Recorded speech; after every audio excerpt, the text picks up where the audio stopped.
Dear mango people, आज है 1 अप्रैल और हम सब बन गए हैं फूल। जी हाँ, बिल्कुल सही सुना आपने। 1 अप्रैल को तो वैसे हम लोग एक दूसरे को मूर्ख बनाते हैं, बट हम लोग यानी मैंगो पीपल, दैट मीन्स कि आम आदमी आज बन गया है बहुत बड़ा मूर्ख। कैसे? अभी आपको समझें। सबसे पहले 1 अप्रैल जो कि फाइनेंशियल ईयर कहलाता है, इस डेट से बहुत सारे नियम कानून बदलते हैं। तो पहला क्या बदलाव हुआ है जरूर जान ले, आपके लिए बहुत इंपॉर्टेंट है। नहीं जानेंगे तो इसका सीधा साधा असर आपके जेब पे, आपके बजट पे, आपके घर पे, आपके मकान पे, आपके दुकान पे जरूर पड़ेगा। सबसे पहला नियम क्या बदला है तो आप समझिए कि अब इनकम टैक्स का जो एक्ट है 2026 नया आपके लिए लागू होगा। और जो लोग अभी तक आईटीआर रिटर्न नहीं किए हैं, वो आईटीआर रिटर्न करने की जो डेट है वो आपको 31 अगस्त तक बढ़ा के कर दी गई है। अगर कर दिए तो बच जाएंगे, नहीं किए तो बाद में आपको लगेगी पेनल्टी। दूसरा नियम ये है कि अगर पैन कार्ड से रिलेटेड ये नियम है, पैन कार्ड यानी कि परमानेंट अकाउंट नंबर जो आपके पास पैन कार्ड होता है, ये आपका कई जगह पे अनिवार्य कर दिया गया है। अगर आप सभी लोग 5 लाख से अधिक का कोई वाहन खरीदते हैं तब, या फिर 20 लाख से अधिक की कोई प्रॉपर्टी संपत्ति का लेन देन होता है, तो पैन कार्ड का डिटेल देना अनिवार्य है।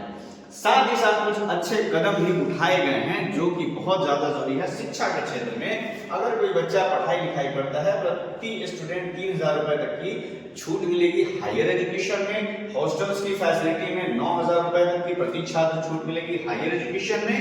विदेश में अगर कोई बंदे शिक्षा प्राप्त करते हैं तो इस पे टीडीएस वगैरह अगर लगता था या किसी भी तरह का टैक्स, तो वो जो पहले 5% लगता था अब उसको घटा के कर दिया गया है 2%। भैया अपने यहाँ तो देश में ही पढ़ना बहुत भारी पड़ता है, विदेश की कौन सोचे।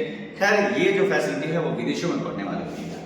बात करते हैं, अगर आप लोग ट्रेन में सफर करते हैं तो ट्रेन में सफर किया बहुत अच्छी बात है, कंफर्म टिकट हुआ बहुत अच्छी बात है, सफर किया तो एंजॉय करिए। अगर आपने कंफर्म टिकट को कैंसिल किया तो सरकार आपकी वाट लगा डालेगी। वाट कैसे लगाएगी भाई तो समझिए, ट्रेन टिकट में अभी क्या दिख गया है, कैंसिलेशन और रिफंड के नए नियम लागू हो गए हैं।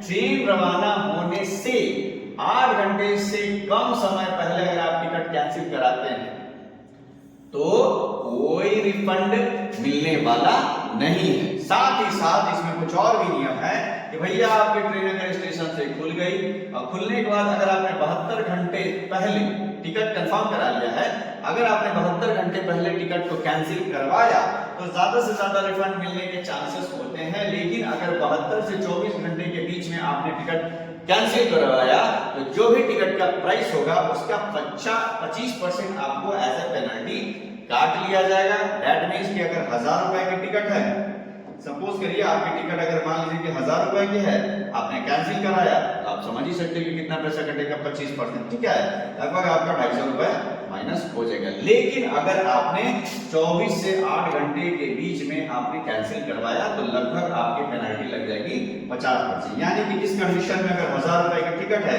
तो सीधा सीधी 500 रुपए आपका कट जाएगा। लेकिन अगर 8 घंटे से कम समय में कराया तो आपका कोई रिफंड फंड मिलने वाला नहीं है। तो अगली बार टिकट बुक करने से पहले ट्रेन का आप जरूर डिसाइड कर लें कि भैया आपको जाना है कि नहीं जाना है। जाना है, कंफर्म हो गया, चले जाइए। ठीक है, अगर कैंसिल करेगा तो हाथ कुछ नहीं आना है, राइट। और सबसे लास्ट और जबरदस्त नियम, वैसे तो हमारे यहाँ गैस मिल नहीं रही है, बाय द वे अगर आपको गैस मिल भी जाती है तो गैस मुबारक, क्योंकि अब गैस के दामों में आपको 60 रुपए एक्स्ट्रा महंगा करके मिलने वाला है। तो बने ना फुल, मैंने तो शुरू में ही कहा था। Bye bye.